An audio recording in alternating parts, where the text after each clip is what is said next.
Durant les années 60, la mode n'était pas un choix de carrière conventionnel pour un jeune homme, encore moins pour le fils d'un ouvrier de Gatineau. Pourtant, c'est ce qui a toujours passionné Richard Robinson.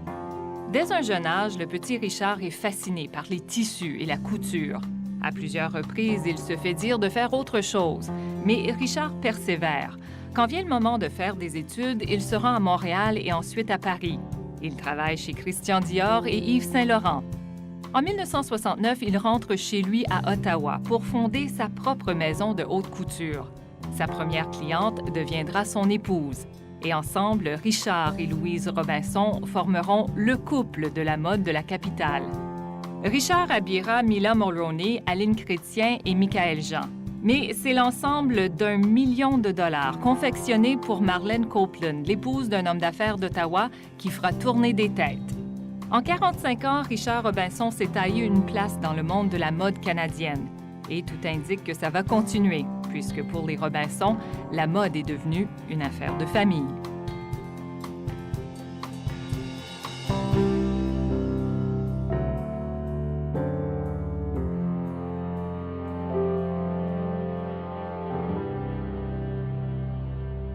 Richard Robinson, bonjour. Bonjour. Commençons par les débuts. À quel moment est-ce que vous vous êtes dit, moi, je vais devenir couturier, je vais être dessinateur de mode? C'est vraiment vers l'âge de 12 ans que j'ai dit c'est ça que je veux faire, puis j'ai jamais pensé à quoi que ce soit d'autre.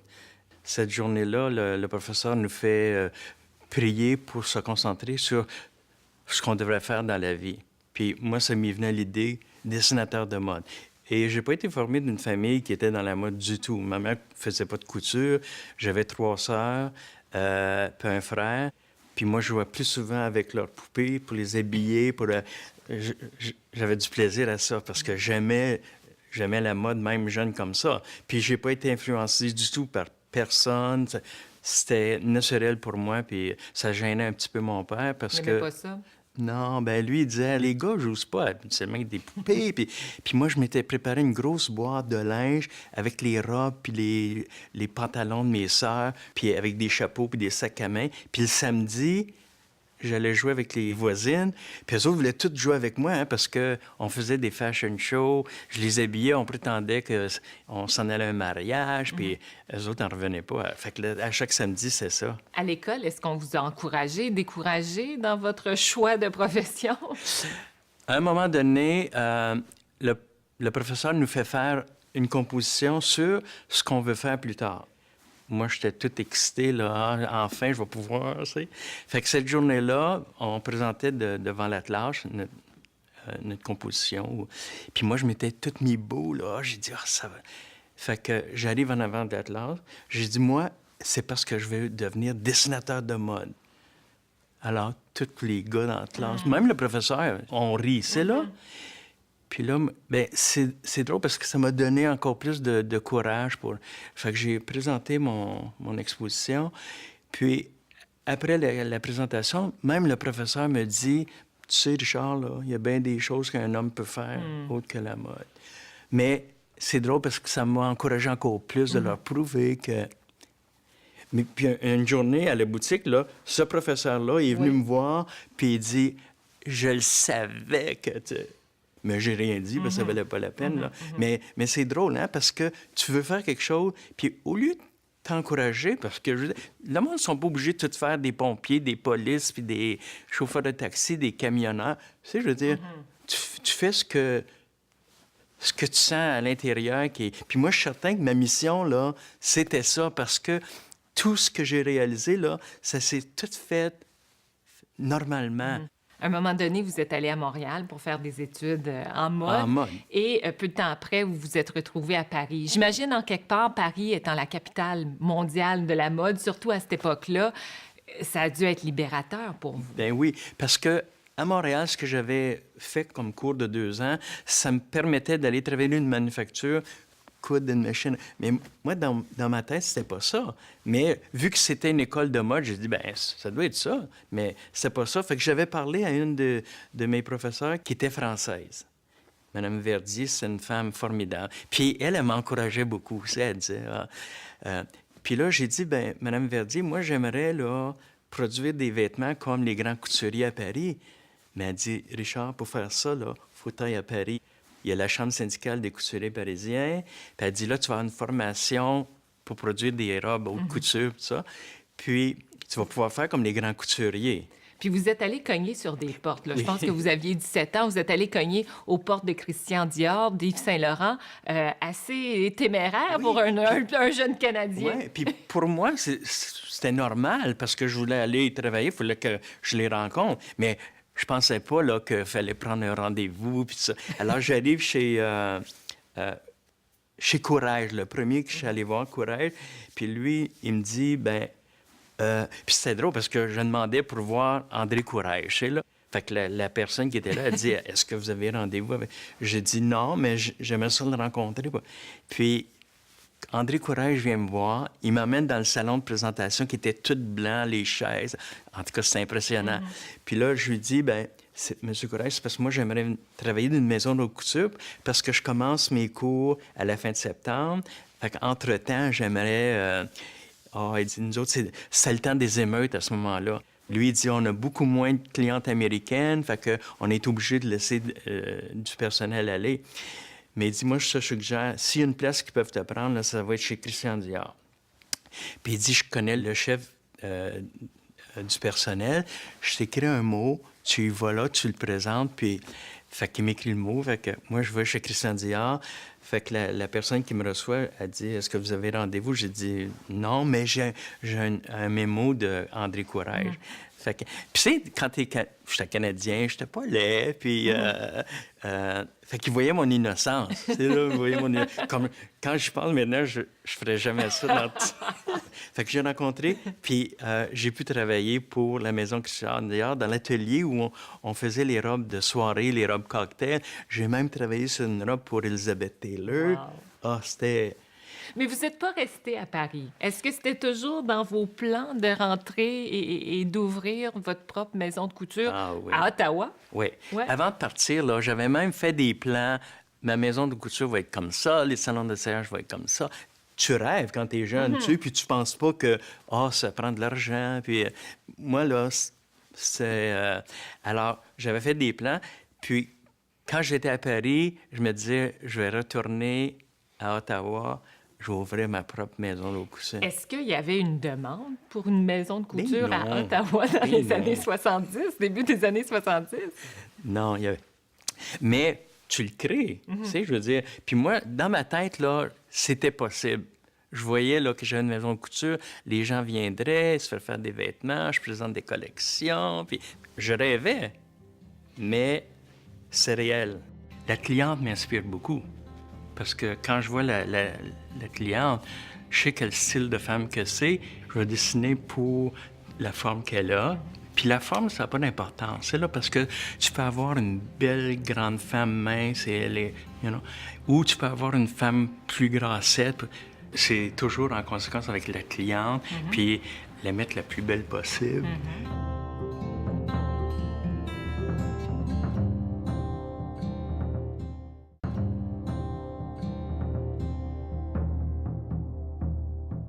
Parlez-moi de votre première cliente. OK. On est en train de préparer ma maison de couture. C'est pas complètement terminé. Puis tout d'un coup, cette personne-là, elle vient à la boutique, puis elle me demande de lui créer une robe pour sa graduation. Elle graduait comme infirmière. Fait qu'elle arrive, puis une belle blonde. Elle était belle, c'est là. Mais je la connaissais. Parce que moi, j'étais ami avec son frère, mais elle avait l'air tellement sérieuse, puis moi, j'étais un peu, pas sérieux du tout. Fait que j'aurais jamais pensé, là, qu'elle serait intéressée à moi. Alors, on lui fait sa robe, puis elle était tellement impressionnée, là, que... fait que là, moi, je la trouvais belle. J'ai dit, t'aimerais pas ça modeler pour ma première collection, qui était en septembre? Puis ça, c'était comme au mois de mai. Elle dit, ben non, elle dit, j'ai jamais modelé. J'ai dit, pas grave, t'es belle, je vais te dire comment faire, puis c'est simple. Puis... Fait que finalement, elle est venue modeler pour ma première collection. Puis moi, tout le temps, je disais, es-tu belle?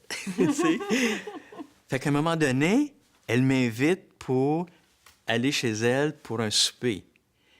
Puis là, j'ai commencé à sentir que, elle a l'air intéressée, mais Elle était pas mal intéressée parce que vous êtes encore ensemble ben toutes ces oui. années plus tard. C'est votre épouse, Louise. Mais c'est ça, mais je pense que si elle a tellement aimé la robe, puis elle s'est dit, je suis aussi bien de le marier, je vais avoir des belles robes. Puis je dessine encore des beaux vêtements, fait qu'elle est encore avec moi, fait que je continue de bien l'habiller. Elle est formidable. C'était magnifique. C'était une robe avec toutes sortes de détails. Puis je me souviens, il y avait à peu près comme une trentaine de petits boutons dans le dos. Tout le dos, là, le dos était boutons. des petits boutons de couvert. Puis la robe était dans comme un genre de jacquard. De soie. Mais c'était tout rebrodé. Puis il y avait du fil doré. Vous avez habillé plusieurs grandes dames à Ottawa, bon, ben, un peu partout au Canada, mais des grandes dames à Ottawa. Je pense que la création qui vous a vraiment mis sur la map, c'est cette fameuse robe catsuit de Marlène Copeland, épouse d'un président d'une compagnie informatique à Ottawa. Parlez-nous de cette robe et de l'impact qu'elle a eu, cette robe d'1 million de dollars. Ouais. C'est comme à Ottawa, là, on n'a pas les célébrités qu'on a en Europe. Fait que elle me téléphone une journée, puis elle me dit Richard, j'aimerais ça me faire dessiner une robe pour notre gros gala de Corel. Parce qu'à chaque année, il y avait le grand gala où ils remettaient des prix de millions de dollars là, à des gens à travers le monde qui sont dans l'high-tech. Fait que je dis, ah oui, c'est le fun. Puis elle dit, ça n'a pas d'importance. Le prix, elle dit, je veux quelque chose d'extraordinaire, puis quelque chose que personne d'autre voudrait avoir. C'est là? Fait que j'ai dit, ben... Parce que moi, je dessine des vêtements classiques parce que c'est ce que les gens veulent acheter. Ils veulent porter des choses de... Mais là, cette fois-là, j'ai dit, hey, ça me permet de faire ça. Alors, je fais un croquis de ce que j'imaginais. Le premier croquis qu'elle a vu, elle dit, ben, hey, ça serait formidable. Elle dit, ça, j'aimerais ça. Fait que... Puis c'était un catsuit en cuir. Puis il y avait une partie de la poitrine qui était en or. Mais ça, il fallait que je moule ça pour avoir exactement la forme du sein, parce que c'est ça que c'était. Alors, elle m'invite chez elle pour aller prendre les mesures, faire le moule de sa poitrine. Il fallait qu'elle soit à poil. Ouais. Mais Marlène, là... Pas de problème. Pas de problème. C'est ça que tu as besoin, fais-le. Alors, j'ai tout moulé le breastplate sur elle, en plâtre. Puis après ça, on le fait couler en or. Puis là, elle me dit, Richard, le nipple, là, on pourrait mettre un diamant. Ah ben là, j'ai dit, hey, ça se fait. Puis elle avait une bague de 35 carats en diamant. Ouais. Fait qu'elle dit, organise-les pour que tu puisses mettre la bague, que ce soit le mamelon. Tout excité, moi, là. Alors, on a fait ça. Puis, ce gars-là, il y avait des gens qui venaient de partout dans le monde, qui venaient puis recevaient les... Alors, Michael Copeland avait même tout invité la presse de partout. Fait qu'une des journalistes, elle me dit, Richard, ça sera jamais plus pareil. Bien, justement, parce que vous êtes aussi connu pour avoir habillé Mme Chrétien, Mme Mulroney, Michael Jean. Là, c'est pas tout à fait le même style qu'on cherche. Oh, hein? non. Même Mme Chrétien. Mme Chrétien était cliente chez moi avant même que son mari soit premier ministre. Puis, elle, c'est toujours du classique, mais j'aimais l'habiller parce qu'elle était toujours élégante. Puis... Mais à un moment donné, on a eu tellement de publicité avec Marlène Copeland à travers le monde. Elle dit une journée, elle dit, Richard, je suis pas tellement à l'aise là, que j'ai le même couturier que Marlène Copeland. Bien, je dis, Madame Chrétien, hein, ce que je dessine pour vous, Marlène Copeland ne voudrait jamais le porter. Puis ce que je dessine pour Marlène Copeland, vous voudriez jamais le porter. Mais j'ai dit, c'est ça, un couturier, on dessine pour la cliente. Puis moi, là, je peux habiller n'importe quelle femme. Puis plus que des challenges, là, ben plus c'est stimulant, surtout pour un couturier canadien. Les gens viennent d'où? Partout. Oui, partout. On en a même d'Europe qui sont clients ici. On a Angela Hewitt, qui est pianiste, qui voyage à travers le monde pour ses concerts. On a beaucoup de clients de Toronto et de Montréal. Puis on en a d'Ottawa aussi. On en a de Vancouver. Je veux dire, ça vient d'un peu partout. Je pense que c'est aussi parce qu'il y a quand même des gens qui voyagent beaucoup, puis c'est la capitale, donc les gens viennent à Ottawa, puis viennent à nous connaître, puis après ça, ben, même on fait à distance avec certains clients.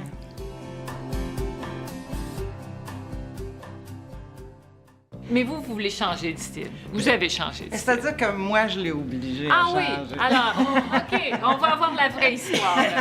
Allez-y, Louise. Parce qu'il portait des tailleurs classiques, comme tout le monde porte.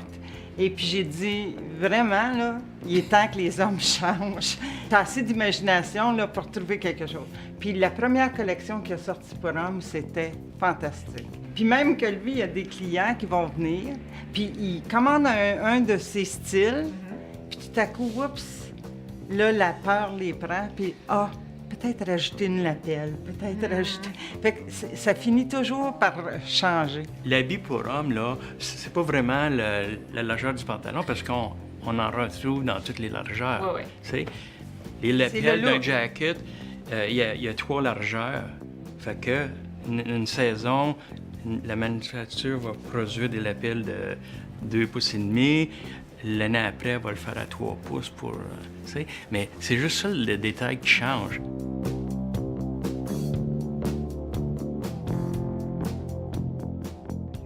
Se faire habiller par un couturier, c'est pas à la portée de tout le monde, Non. n'est-ce pas? Ça représente combien une robe ou un tailleur, par Ben, exemple? c'est pas si cher que ça, parce que moi, je vois mes clientes, là, ils portent des choses que j'ai fait comme 10 ans passés, puis c'est encore beau, parce que beau tissu, belle coupe, c'est bien fait. Puis, quelque chose qui est beau sur une cliente, là, ben, elle va toujours vouloir le porter. Puis, c'est mieux d'avoir moins de vêtements, mais des choses plus classiques que tu peux habiller, c'est comme dress it down or dress it up. Alors, Madame Chrétien, j'ai fait plein de vêtements comme ça. Puis, Madame Chrétien, là, il fallait toujours faire attention, là, la longueur, parce qu'elle dit quand je suis assis. Puis, elle a beaucoup de critiques, Madame Chrétien. Puis, elle a même du personnel qui disait, là, ben ça, Madame Chrétien, c'est un petit peu trop court. Ou Marlène Copeland, elle, du moment qu'elle avait de l'air... Rock and roll, un peu, là, oui. ça faisait l'affaire. Mais c'est deux choses différentes. Puis, Mais ça peut représenter combien, un tailleur ou une robe? OK. Bien, une robe, c'est à peu près comme... On en a à 1600, 1800. Un tailleur, 2500. Ça peut aller jusqu'à 3200, 3500. Ça dépend du design, du tissu, puis tout ça inclus. Mais quand on regarde même un tailleur à 3500, là, que vous portez, disons, pour plusieurs années, ça revient pas cher. Tu sais, ça vient cher sur le coup, mais à longue, là... Souvent, les femmes seraient surpris là, que c'est comme un genre d'investissement. Parce que des beaux tissus, c'est bien confectionné. Fait que c'est pas quelque chose que tu le fais nettoyer, puis oups, tu sais. La mode, la couture, chez vous, c'est devenu une affaire de famille, n'est-ce pas? Votre épouse Louise est avec vous au niveau administratif, au niveau de l'académie, parce que vous avez également une académie de couture. Mais là, il paraît que la 2e et même la 3e génération s'intéresse à la business familiale. Oui. On a 8 petits-enfants, puis ils ont toujours été élevés avec nous. Même mes 2 filles, mon garçon, là, ils vivent un peu ce qu'on vit parce que à chaque fois qu'on a une présentation, ils viennent, puis ils viennent chez nous, on parle de la mode, puis... Ça doit être génial.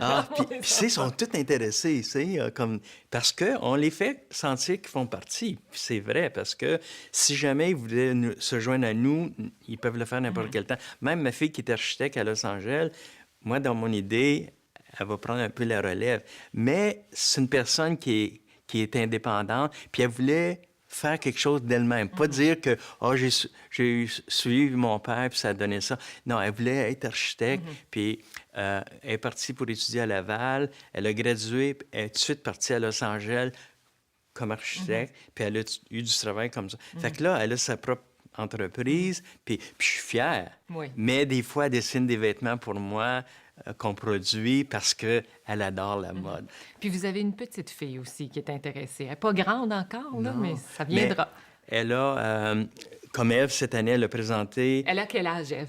Ève, 8 ans. OK. OK? Puis, Ça faisait une couple d'années, je disais, Ève, un jour, là, tu sais, tu vas pouvoir créer puis présenter ta... Puis nous autres, au défilé de mode annuel, je fais tout le temps l'ouverture du défilé avec mes créations. Mais ça fait peut-être 3 ans là, que je fais pour enfants aussi. Puis j'utilise mes petits-enfants pour modeler. Puis en tout cas, ils adorent ça. Ils viennent au chalet, là, puis ils se pratiquent à modeler. Puis, C'est le ça... rêve de toute petite fille. Oui. Puis c'est un domaine qui est intéressant. Tu sais, parce que des beaux tissus, des belles couleurs, puis des designs, puis juste le fait de modeler... Mais Ève, elle joue pas juste à la mannequin, là. Non, non, c'est ça. Cette année, j'ai dit, avec moi, tu vas dessiner des modèles qu'on va produire, puis ça va être une collaboration de toi puis moi comme design. Puis, alors, c'est ça qu'on a fait. Elle m'a aidé à choisir les couleurs, les tissus, puis les détails. On faisait le modèle, puis on fait une toile habituellement avant. Puis là, elle me disait, « Ah, ben je pense que j'aimerais ça une ouverture en arrière, grand-papa. J'aimerais ça ci, j'aimerais ça. » Puis ça fonctionne bien, tu sais, là. Puis elle a beaucoup d'idées, tu sais. Eh bien, Monsieur Robinson, je pense que votre entreprise est entre bonnes mains. Ouais. Merci beaucoup. Ça me fait plaisir. C'est sûr que je pourrais pas habiller tout le monde. Tu sais, là, j'aimerais ça, pouvoir... Mais ça coûte cher, nous autres. Dans le fond, je pense qu'il aime ça, avoir un challenge, puis rendre la personne la plus belle possible, puis que la personne se sente bien dans le vêtement. Puis ça, c'est tellement important pour lui. Il veut rendre les gens heureux.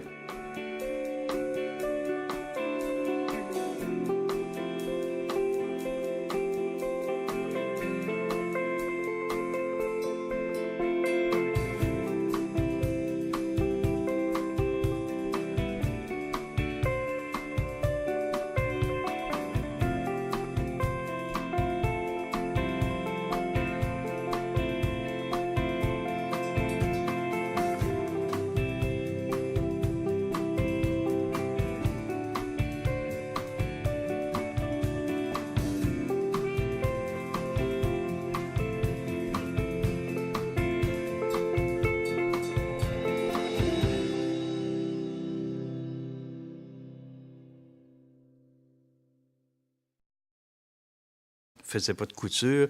J'avais 3 sœurs, puis un frère. Puis moi, je jouais plus souvent avec leurs poupées pour les habiller. J'avais du plaisir à ça parce que j'aimais la mode, même jeune comme ça. Puis j'ai pas été influencé du tout par personne. C'était naturel pour moi, puis ça gênait un petit peu mon père parce que... pas ça? Non, ben lui, il disait, les gars jouent pas habituellement avec des poupées. Puis moi, je m'étais préparé une grosse boîte de... Sélectionnée pour Marlène Copeland, l'épouse d'un homme d'affaires d'Ottawa qui fera tourner des têtes. En 45 ans, Richard Robinson s'est taillé une place dans le monde de la mode canadienne. Et tout indique que ça va continuer, puisque pour les Robinson, la mode est devenue une affaire de famille.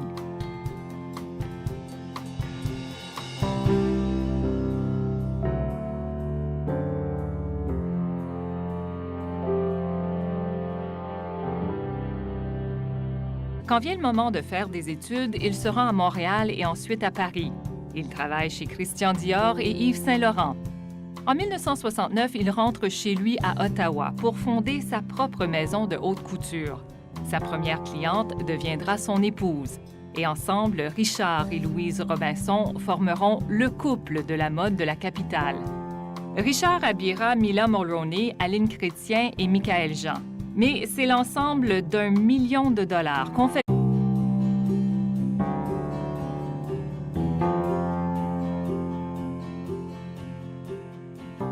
Durant les années 60, la mode n'était pas un choix de carrière conventionnel pour un jeune homme, encore moins pour le fils d'un ouvrier de Gatineau.